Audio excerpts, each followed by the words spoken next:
Time எடுக்கும். நீங்கள் வந்து ஒரு விக்டிம் மைண்ட் செட்லேருந்து வெளியே வரதுக்கு கண்டிப்பாக டைம் எடுக்கும். ஸோ வந்து பொறுமையாக இருங்க, எல்லாத்தையும் அப்ளை பண்ணுங்கள், அதுதான் நான் சொல்லுவேன். அவ்வளோதான்.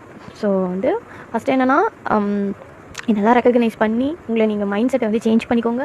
நெக்ஸ்ட் என்னென்னா நெக்ஸ்ட் ஸ்டெப், ரொம்ப இம்பார்ட்டண்ட்டான ஸ்டெப் என்னென்னா உங்களுக்காக நீங்கள் டிஃபெண்ட் பண்ணுறது. உங்களுக்கு வந்து ரொம்ப கஷ்டமாக இருக்குது, எல்லோரும் உங்களை தாக்குறாங்க, பேசுகிறாங்க, உங்கள் மனசை புண்படுத்துகிற மாதிரி நடந்துக்கிறாங்க அப்படின்னா நடந்துக்கிறதுக்கு நான் வந்து ஆமாம் அதுக்கு வந்து நான் டிசர்விங் அப்படின்னு ஃபஸ்ட் நினைக்காதீங்க. நீங்கள் டிசர்விங் கிடையாது.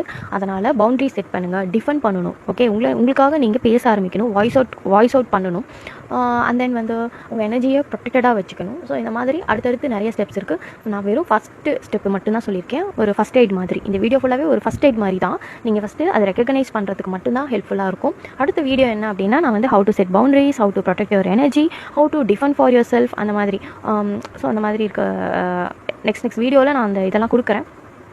அது உங்களை இன்னும் பெட்டர் ஆகும். விக்டிம் மென்டாலிட்டினா இந்த ஒரு வீடியோலேயே வந்து விக்டிம் மைண்ட் செட்டை வெளியில் வந்துடலாமா அப்படின்னு கிடையாது. இதுக்கப்புறம் நிறைய விஷயம் இருக்குது. அதை வந்துட்டு நான் வீடியோ வந்து போஸ்ட் பண்ணுறேன். நீங்கள் யூடியூப்பில் போய் பாருங்கள். பிகாஸ் வந்து இதில் வந்து ஷார்ட்டாக வந்துட்டு நான் வந்து இன்ஸ்டாவில் வந்து போஸ்ட் பண்ணிகிட்ருக்கேன். உங்களால் ஃபுல்லாக வந்து கண்டினியூட்டியாக பார்க்க முடியாது. இதே வந்து யூடியூப்பில் போனால் நீங்கள் ஃபுல்லாக அந்த என்டையர் வீடியோ ஈஸியாக பார்க்கலாம். ஸோ ஓகே, ஸோ அது வந்து சும்மா ஃபர்ஸ்ட் எய்ட் மாதிரி தான். திரும்பவும் சொல்கிறேன், இது வந்து ஒரு சின்னதாக கண்டுபிடிச்சி ஒரு சின்ன லெவலில் தான் இருக்கும். இதுக்கப்புறம் நீங்கள் வந்து நிறையா உள்ளேருந்து உங்கள் மனசுலேருந்து நிறைய விஷயம் பாதிக்கப்பட்டிருப்பீங்க. அதெல்லாம் சேஞ்ச் பண்ணணுன்னா கண்டிப்பாக வந்து இது வந்து ஒரு பெரிய மெடிசனாக இருக்காது. இதுக்கு அடுத்த வர வீடியோஸ் தான் உங்களுக்கு வந்து ரொம்ப எஃபெக்டிவாக இருக்கும். இந்த லைஃப்பில் வந்து டிராஸ்டிக் சேஞ்ச் எல்லாம் கொடுக்காது, இப்போவே நான் சொல்லிடுறேன். பட் இது வந்து ஒரு ஃபர்ஸ்ட் ஸ்டெப். இது ரொம்ப இம்பார்ட்டண்ட்டான ஒரு ஸ்டெப்பு.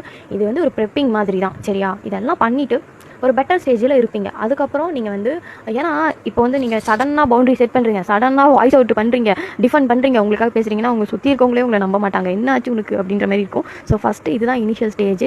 அதுக்கு அடுத்தது பவுண்டரிஸ் எப்படி செட் பண்ணுறது, எப்படி வந்து உங்கள் எனர்ஜியை வந்து ப்ரொடெக்ட் பண்ணுறது, உங்களுக்காக எப்படி டிஃபெண்ட் பண்ணுறது அப்படின்னு சொல்லிட்டு அந்த வீடியோஸ் எல்லாம் நான் கொடுக்குறேன். Okay, done. தேங்க்யூ.